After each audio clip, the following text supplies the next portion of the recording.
All right, amplifiers. Thank you for tuning in today. We have an amazing guest who's really inspired me in more ways than one. And we're going to introduce him in just a moment. But we're going to be talking about ways to amplify your business, your practice, and just take new actions to achieve a new result. I'm going to start off by reminding you to subscribe to Go Through Amplifiers if you haven't done so already. We're cultivating the best tips, tools, and strategies for growing your advisory and coaching practice by elevating the value and experience you provide. So make sure to do that and share this with others, because it doesn't matter what you know. If you're not sharing, you're not caring. So I'm going to start off real quick. Over the weekend, I had the opportunity to go on a little nature hike with my son. And I took this picture, and it just reminded me of, sometimes we've got to walk through the unknown to get to the journey ahead.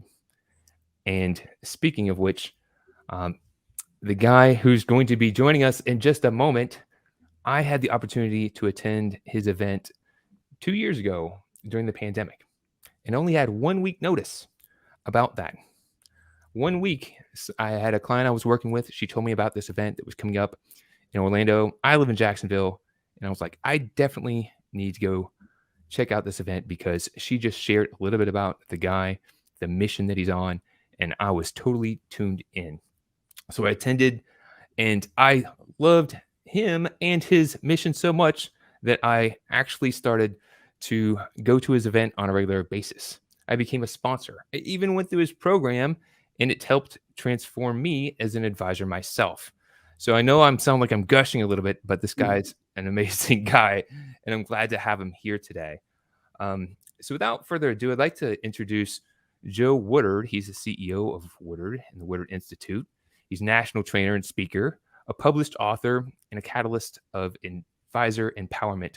So welcome to Growth Amplifiers, Joe. Well, thank you, Kenny. I appreciate all those kind words. And it's, it's been great to have you as part of the community over the last few years. I'm glad you joined us for that event in Orlando.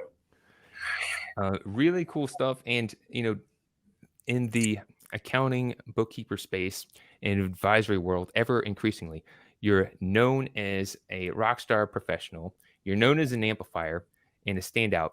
But, everyone's sometimes late to the table. There may be some people who aren't as familiar about you and your background. So if we could kind of just kick it off by just taking a quick moment to tell us about how you got to be where you're at today.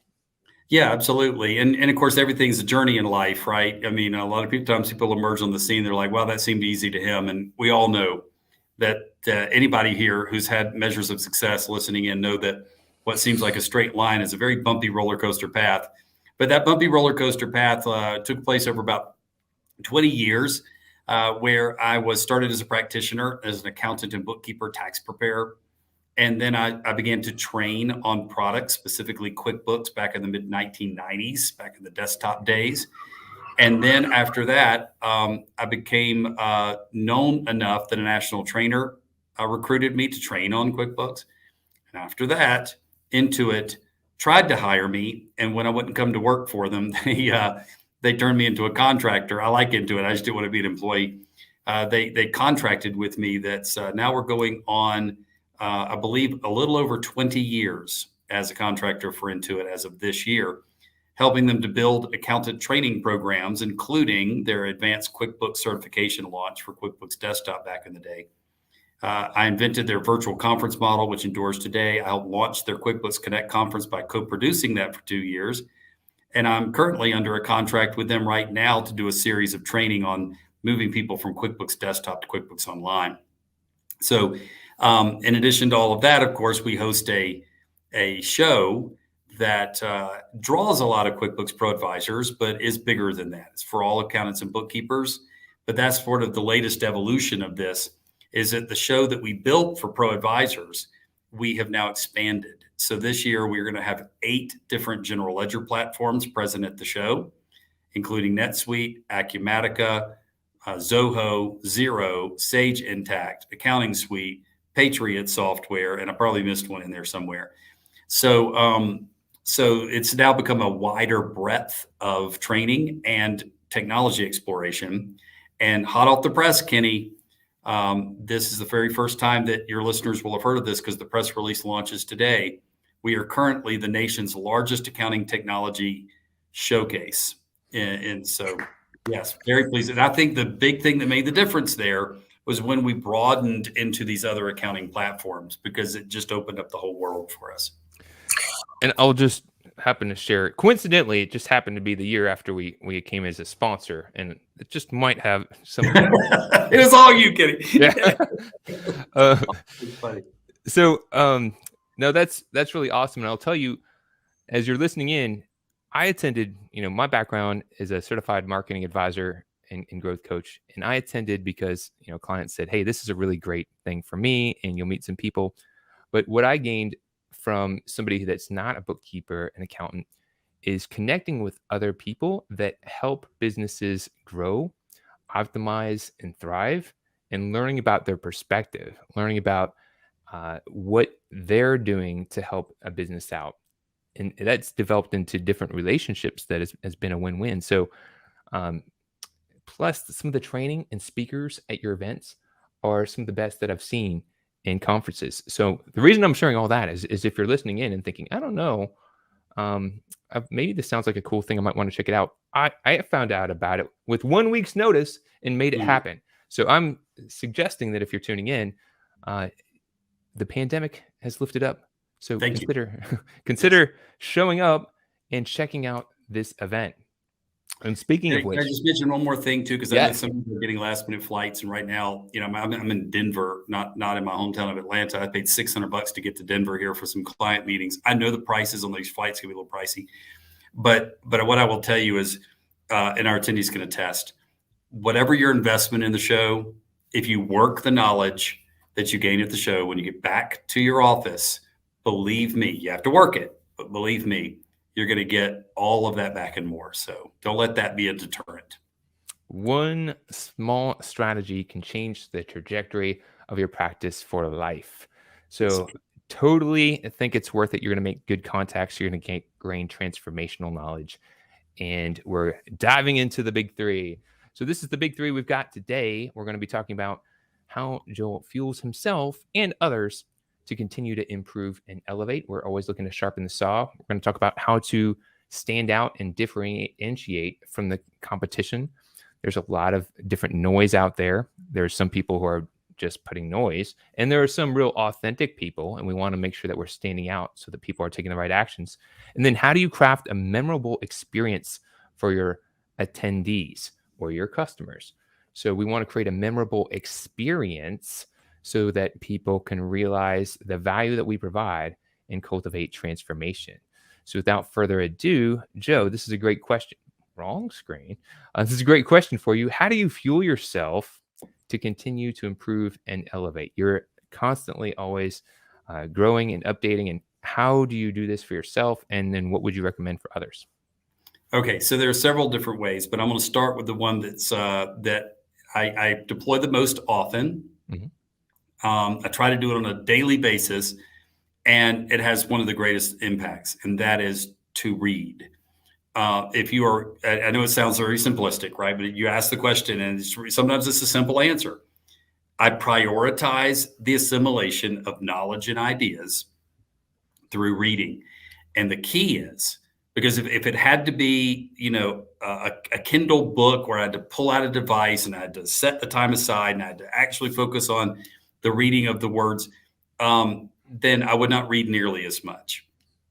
But I use Audible very heavily. And my biggest advice I could give to your audience is go get an Audible subscription and use up your credits, pay a la carte above that. Don't hesitate to grab those Audible books and to use them. And then find creative ways to assimilate the information from Audible. All of us have a commute these days. Some of us, like me, we're all virtual now. We work from home. So I have less of that car time to assimilate Audible. But I will use my noise canceling headsets in crazy environments, not just flights and not just at the airport, but even when I'm watching my daughter's volleyball matches. I can be 100% tuned into her and enjoying what I'm seeing with her play while I'm assimilating the knowledge, because it's two completely different elements of mental thinking and processing. One is visual and one is auditory, and one is experiential and one is knowledge assimilation. And I have gained so much knowledge, so many of the things that I've shared in my keynote addresses and webinars, and I'm going to share the insights here, came from the books that I assimilated while watching my daughter play volleyball on Audible. But then, of course, it all comes down to using the tools in it. There's a clipping tool, there's a notes tool, and I use those tools very heavily to grab those little snippets. Then, when I am back at my desk, I take the little clips.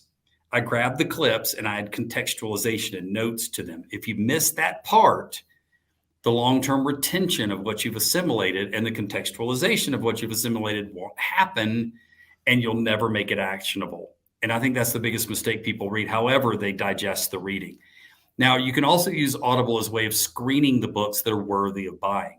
If I like the book well enough, sometimes I'll stop the Audible a third of the way through and I'll be like, well, this is way too thick.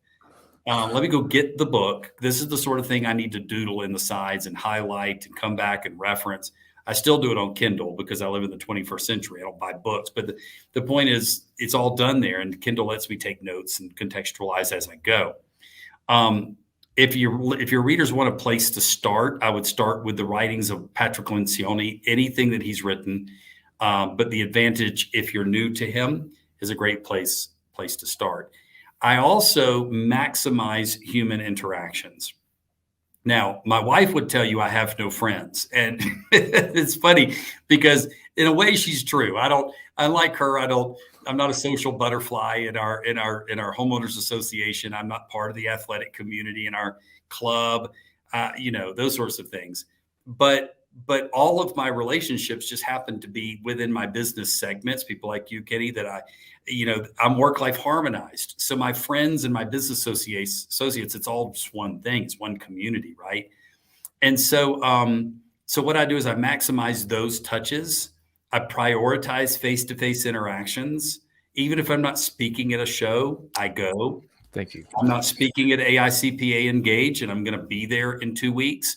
I wasn't speaking at BDO Alliance. I was there 2 weeks ago. I'm in Denver right now when I could have set up a Zoom meeting with 3 or 4 of my clients here, because by maximizing these human interactions, we pick up something beyond just information exchange. We pick up energy, we pick up insights, and we build relationships. So, and that's really the latter part of that is the strength, and there's strength in relationships. There's emotional and psychological strength as well as practical strength. And then I'm going to add one more. If I'm kind of running the 7 habits, sharpening the saw gauntlet, right? I'm not going to do all 4 of the sharpening the saw, but I'm going to add one from the list, and that is the spiritual. However you define the spiritual, it's this idea of tapping into a higher principle, something that transcends you, that is your compass when you otherwise can't see the path. That could be philosophical. It can be political. It could be ideological. Sure. In my case, it happens to be a deity. But whatever your higher principle is, I would encourage your listeners, because it's what I do to draw strength, is I find that higher thing that I believe in, that I trust in, that I will act upon when I don't know how to act. And that's what I mean by being a compass. But also that thing that calms me, that gives me peace, that gives me clarity of mind. Some of you may use mindfulness or meditation for that. Find your path. In my case, that path happens to be prayer.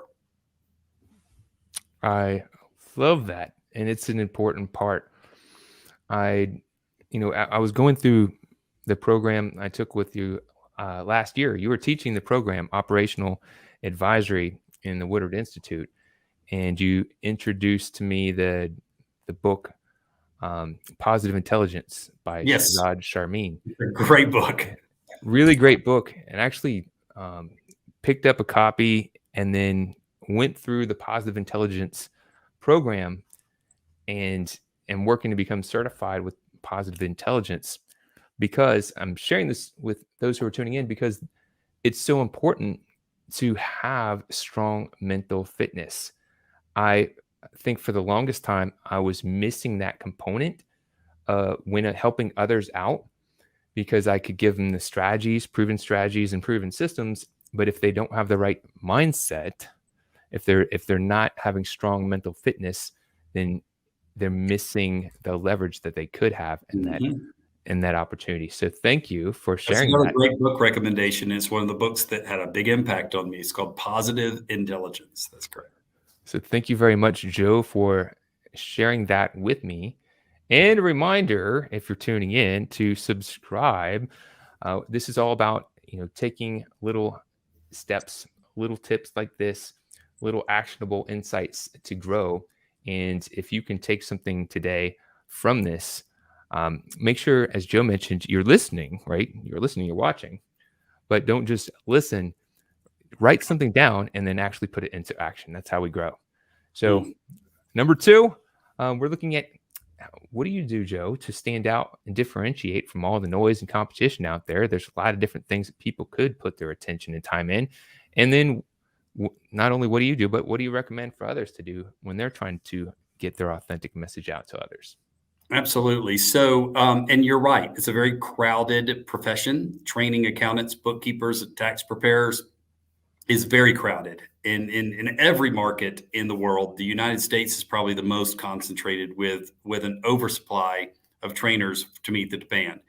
And now with everything virtualizing and education becoming a freemium model where people can get all their continuing professional education with no financial investment, there's even a greater call to differentiate. In other words, I am in, to a large degree, a commoditized segment. Just as the bookkeepers, the tax preparers are, I feel your pain because I am there. And it all comes down to the fact that there's both a plentiful supply and there is also a race to the bottom on price. In my case, the race has already reached the zero bottom. You remember the days back in the day whenever it was a race to the bottom on what we paid per minute for a long distance call, right? And then that race to the bottom made it all the way to zero. Well, education has already made it all the way to zero. So now I'm competing against free. It's a pretty scary proposition, right? And then you've got these scaled players coming into the space, also giving away on-premises conferences for free. The New York show, when those resume, the Chicago Finance or Midwest Finance show, free. And then you've got general ledgers who are treating it as call centers, giving away a fraction of what we charge for scaling new heights, right? So I'm just painting a picture of the challenge here, so I can really talk to you about how we've had to master this art of differentiation, because it's for us, it's not a degree of thrive, it's a survive or not survive and then thrive. So in order to do that, we had to establish brand. Now, your listeners are no stranger to your teachings. They understand brand isn't that logo that you see up there. That logo represents an aspect of my brand. My brand is the story that we tell. And that story that we tell is both emotional and solution providing in its impact. So if you look at what people value, people will only exchange their hard earned money for one of two things: how you solve their problem or how you make them feel. That's it. So if we take those two foundational elements of value and we only focus, now listen to me, bookkeepers, tax preparers, CPAs, listen to me really, really well on this. If we only focus on the solution to the problem for our client or customer, then we stay commoditized. Instead, we must focus on how we make our client or customer feel. Do we give them a feeling that they want or need to feel? If I'm a therapist, I give them a feeling sometimes they don't want to feel, but they need to feel. If I am an accountant, bookkeeper, or tax preparer, or me, an educator, I give the audience the feeling that they want to feel. For me, that's a sense of community, camaraderie, strength in numbers. But I also give people inspiration, and I give them my own form of peace of mind. For you, it's peace of mind and maybe even hope. Hope once I have a financial strategy, hope once I have a tax strategy, that the future is brighter than the present. Mm. Right? Peace of mind that I can make my payroll eight weeks from now because you're doing cash flow projections. Hope that I can actually curtail this bad debt expense and the amount of write-offs I'm doing because I'm doing accounts receivable analytics. So I know I'm kind of getting into your listeners' differentiation, but I'm just trying to make it relative to them. At Scaling New Heights, we provide a meaningful experience full of emotions and feelings and inspiration from our main stage, coupled with the deep education. But if you've noticed, there's an undercurrent in this whole thing. Yes, it solved the problem. Yes, it's how you make me feel. But to do this in a way that less than 20% of your competitors do. So we provide moments at Scaling New Heights that none of our competing shows provide. And you'll experience some of those if you see us in Orlando. I'm not going to say what they are because they're surprises. But we provide these surprise moments from our main stage. I can tell you that when we were in the Bahamas, we had flamethrowers come out in the middle of my keynote and just start breathing fire, right? If you create these moments nobody else creates, I'm doing something that less than 20% of my peers do. But also, less than 20% of my peers engage their attendees of their conferences throughout the year with programs that are coaching in nature and instructional in nature and community driven. That's a huge differentiator. Now, if I do what less than 20% of my competitors do, and I provide both aspects of value, solve the problem in unique ways, and create feeling moments, then I will bust past the commoditization. For your listeners, that means more tax analysis. It means more predictive analytics. It means earning the client money in the areas of savings like bad debt expense, just overall spend management, budget curation, and those peace of mind elements of just seeing around the corner on cash flow. Financial measurements, just the essential stuff. And on the tax analysis side, not just tax planning, because listen to me, tax preparers, the reason you can't get somebody to sit down in July for tax planning is because they don't want to prepare a tax return in July. And that's what tax planning is. It's pre-preparation of a tax return. They don't see the value. But when you call it tax analysis and you connect it to tax avoidance, they will see the value, right? And therefore they will sit down. So these are the things that less than 20% of your competitors are doing, straight up. And they have a very high relative value. That's how you break past, and that's how you differentiate. I love the fact that you provide such a great experience. It's going to be my third year there, and I admit, you've only come during sort of our COVID editions. Right. 2020 and 2021, you've not seen the fully formed thing. 2021 was a full production, but we're not anywhere near to where back to normal. Back to normal is what you're going to see in about a month. Uh-huh. And it'll blow 2021 away in its production value. So yeah, you're in for a ride. Hey there, this is Kenny from Growth Amplifiers, here to ensure you get your awesome ideas into action to grow and improve your business and achieve your full potential. Take the first step by visiting growthamplifiers.com and clicking the Start Here button. Take the assessment to get your personalized score. Then select from free resources to learn how to improve your score. Don't wait. Be proactive and take action now by visiting growthamplifiers.com and clicking the Start Here button. And always keep on amplifying. Now, let's get back to the show. Super cool because, I didn't know. I had a week of notice and I'm like, I'm going to attend this event. And I was thinking, do I really want to sit through days of accounting training?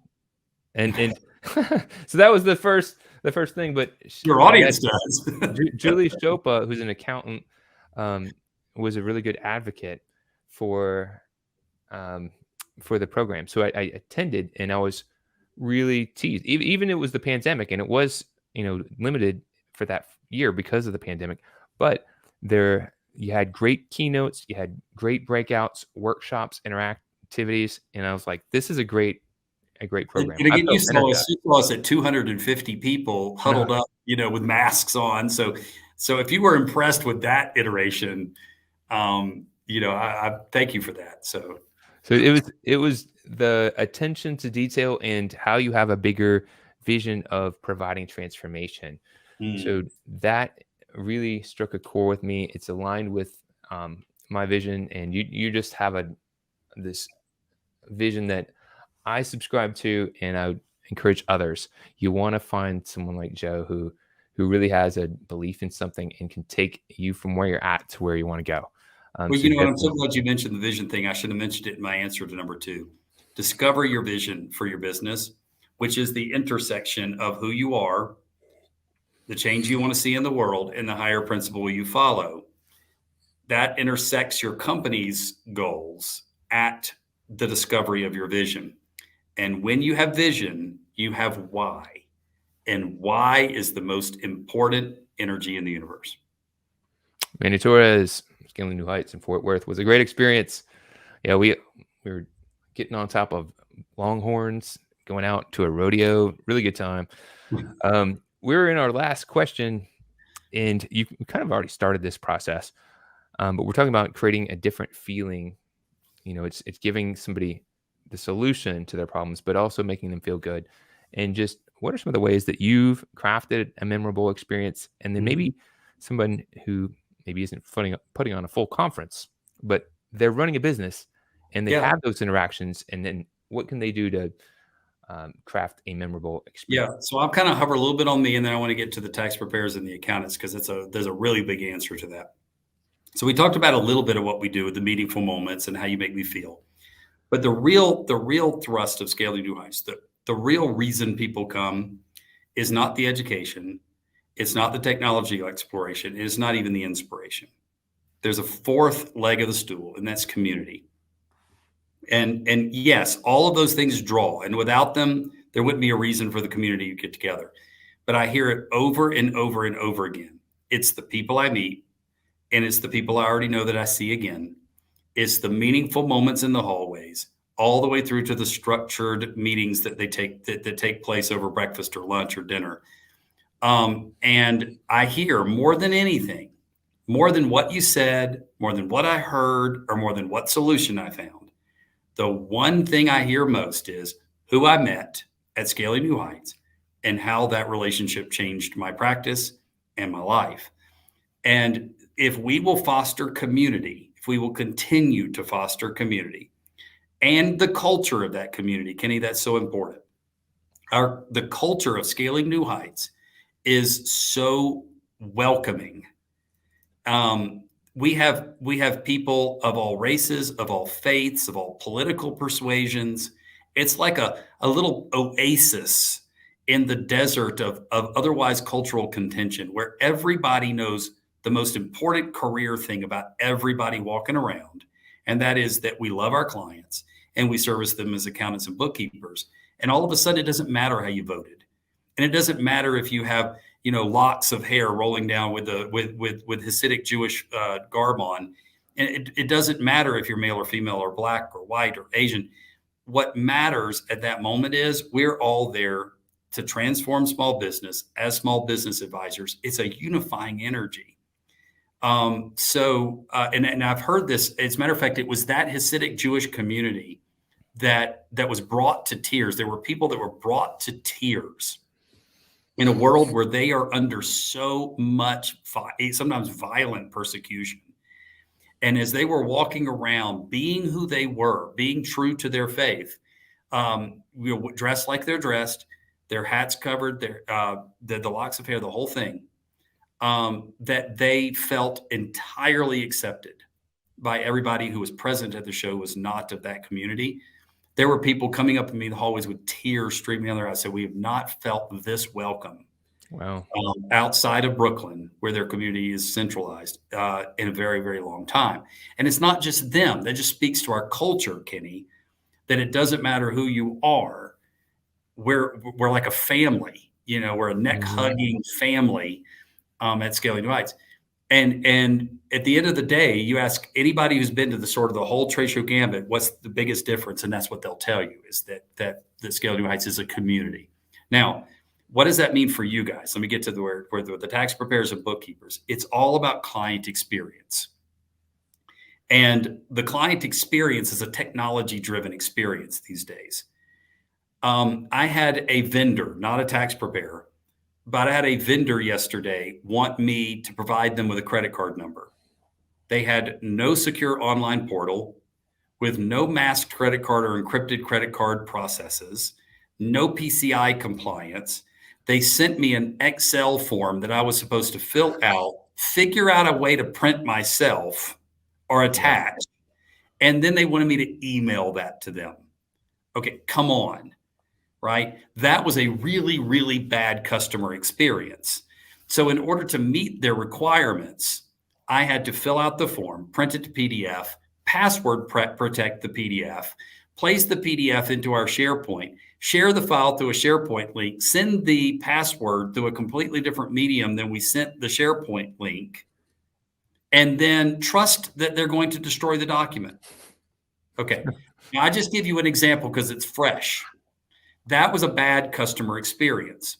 If you will provide accountants, if you will provide your clients with a modern, mobile first, secure client experience, if you will deliver the pro forma to them, tax preparers, in an electronic format that they fill out online, like Canopy offers, if you will send the engagement letter to them for electronic signature, if you will deliver their completed tax returns electronically, unless they demand otherwise, because they're not going to demand otherwise, if you will do those kinds of things, you'll differentiate yourself through that experience that your clients enjoy.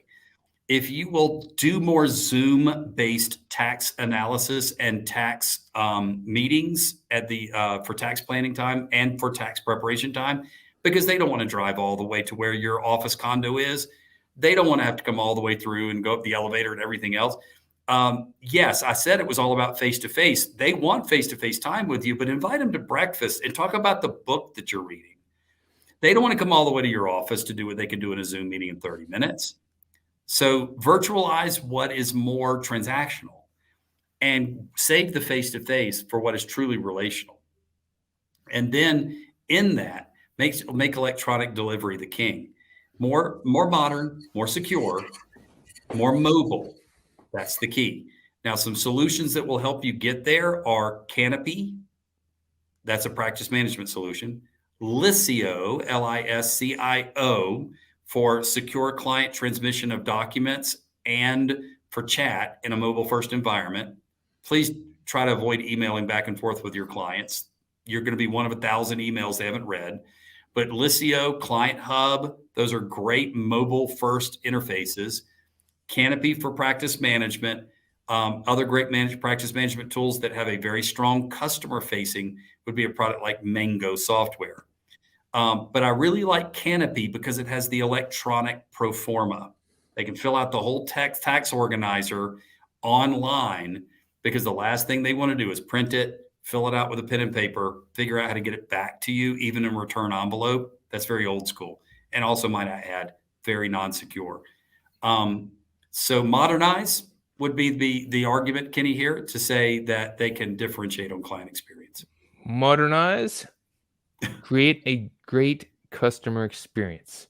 Yes. Oh yeah, I love it. And it's mobile, got to be mobile. If you're in their pocket, you're not in their world. I think that's great tips. And speaking of which, you've heard me kind of gush over Scaling New Heights a few times, and I've had several guests from the Woodard community on this podcast and asked them what's an event they'd recommend. And a lot of them do recommend Scaling New Heights as their top dog. So you've got time. You've got time if you'd want to check that out and experience it for yourself. It's a fun engagement. You learn, you grow. You could learn more by going to Woodard.com. Plus, and Kenny, if they show up, I might be able to afford another shirt because just so happens I'm still wearing that same crazy shirt. Go ahead. This was funny. I happen to be wearing it today. Okay, go ahead. I just did a photo shoot last week and noticed I pulled a shirt from my prior photo shoot a couple years back. I'm like, that's hilarious. That's funny, Joe. We've got that. We'll always have this moment. Yes. So tune in, and if you're unable to go to Scaling New Heights, just go to Woodard.com and check out all the cool things that they're doing. They've got a lot of different trainings, events, community. It's just a great community. So check them out. And I'm going to badger you one last time. If you haven't done so already, make sure to like and subscribe. Growth Amplifiers. We're always looking to push this message out to more people so they can amplify their mission and help others amplify theirs. So, Joe, thank you very much for being here and for contributing to this show. I highly appreciate you, your expertise, your drive, and what you do. Any final thought as we're parting? No. Well, one final thought. Don't sell accounting or tax services or bookkeeping services. Sell an increase in wealth. Sell what your client really wants to buy, which is peace of mind and a more frictionless operating business. And then make the things that you do in your trade skills a means to the greater end. There's the man. All right, Joe, thank you very much. We appreciate you. All right. Thank you. Great to be here, Kenny, as always.